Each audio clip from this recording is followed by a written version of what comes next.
हनुमान जी का लंका में प्रवेश।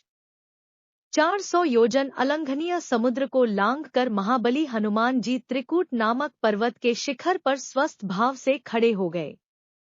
कपिश्रेष्ठ ने वहां सरल, चीड़, कनेर, खिले हुए खजूर, प्रियाल, चिरौंजी, मुचलिंद, जंबीरी नींबू, कुटज, केतक, केवड़े, सुगंधपूर्ण प्रियंगो, पिप्पली, नीप, कदम्ब या अशोक, छितवन, असन, कोविदार तथा खिले हुए करवीर भी देखे।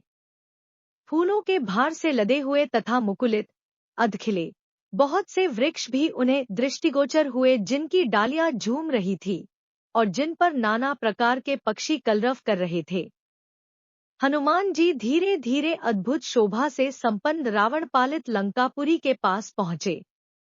उन्होंने देखा, लंका के चारों ओर कमलों से सुशोभित जलपूरित खाई खुदी हुई है। वह महापुरी सोने की चहारदीवारी से घिरी हुई है। श्वेत रंग की ऊंची ऊंची सड़कें उस पुरी को सब ओर से घेरे हुए थी। सैकड़ों गगनचुंबी अट्टालिकाएं ध्वजापता का फहराती हुई उस नगरी की शोभा बढ़ा रही है। उस पुरी के उत्तर द्वार पर पहुंचकर वानरवीर हनुमान जी चिंता में पड़ गए।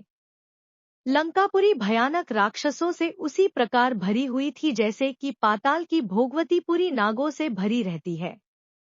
हाथों में शूल और पट्टिश लिए बड़ी बड़ी दाढ़ों वाले बहुत से शूरवीर घोर राक्षस लंकापुरी की रक्षा कर रहे थे। नगर की इस भारी सुरक्षा, उसके चारों ओर समुद्र की खाई और रावण जैसे भयंकर शत्रु को देखकर हनुमान जी विचार करने लगे कि यदि वानर वहां तक आ जाएं, तो भी वे व्यर्थ ही सिद्ध होंगे, क्योंकि युद्ध द्वारा देवता भी लंका पर विजय नहीं पा सकते। रावण पालित इस दुर्गम और विषम, संकटपूर्ण लंका में महाबाहु रामचंद्र आ भी जाएं, तो क्या कर पाएंगे? राक्षसों पर साम, दान और भेद की नीति का प्रयोग असंभव दृष्टिगत हो रहा है। यहाँ तो केवल 4 वेगशाली वानरों अर्थात बालीपुत्र अंगद, नील, मेरी और बुद्धिमान राजा सुग्रीव की ही पहुंच हो सकती है। अच्छा, पहले यह तो पता लगाओ कि विदेह कुमारी सीता जीवित भी है या नहीं। जनक किशोरी का दर्शन करने के पश्चात ही मैं इस विषय में कोई विचार करूंगा। उन्होंने सोचा कि मैं इस रूप से राक्षसों की इस नगरी में प्रवेश नहीं कर सकता, क्योंकि बहुत से क्रूर और बलवान राक्षस इसकी रक्षा कर रहे हैं। जानकी की खोज करते समय मुझे स्वयं को इन महातेजस्वी, महापराक्रमी और बलवान राक्षसों से गुप्त रखना होगा। अतः मुझे रात्रि के समय ही नगर में प्रवेश करना चाहिए और सीता का अन्वेषण का यह समयोचित कार्य करने के लिए ऐसे रूप का आश्रय लेना चाहिए जो आंख से देखा न जा सके, मात्र कार्य से ही यह अनुमान हो कि कोई आया था।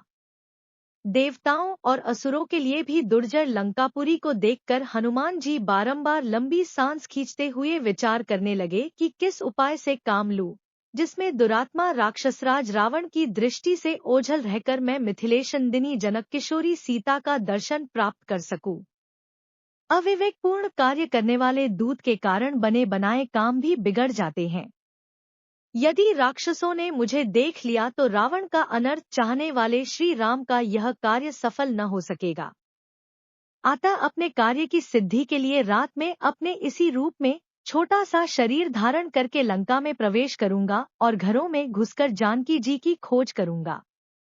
ऐसा निश्चय करके वीर वानर हनुमान सूर्यास्त की प्रतीक्षा करने लगे। सूर्यास्त हो जाने पर रात के समय उन्होंने अपने शरीर को छोटा बना लिया और उछलकर उस रमणीय लंकापुरी में प्रवेश कर गए।